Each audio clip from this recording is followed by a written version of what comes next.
You know, the Bible mentions eclipses, and it mentions eclipses especially in connection with the end times. So, one needs to acknowledge that somehow God has chosen to communicate things to us through the heavens. And there's a specific passage, right? It says the heavens declare the glory of the Lord, and so that's not surprising.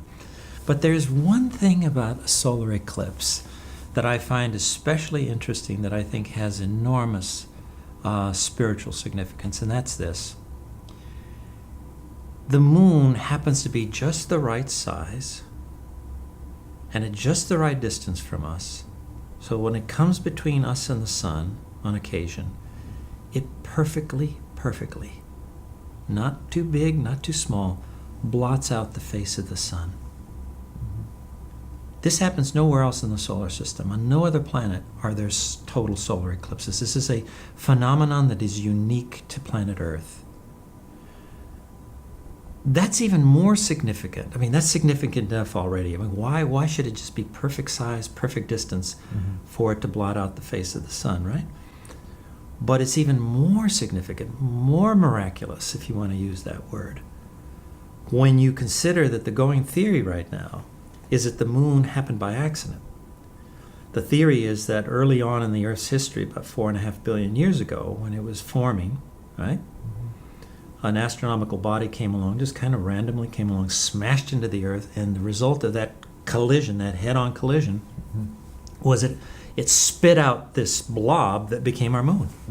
So, wait a minute, you have to ask yourself, okay, so if indeed that's true, that the moon just happened by this accident, then you're telling me that this accident resulted in a moon that was just the right size and ended up at just the right place to create a total solar eclipse, this phenomenon where the sun's face is blotted out just perfectly. So I think when I see a total solar eclipse, it reminds me of just how finely tuned and finely crafted this world of ours is. And as a Christian and as a scientist, it gives me a glimpse into the genius of God. And I have to also believe, and I'm just speculating here, that this is no accident. This is a little clue that God has placed in the heavens to say, this is no accident. This is no accident. It happened by design, to remind you that there is a creator.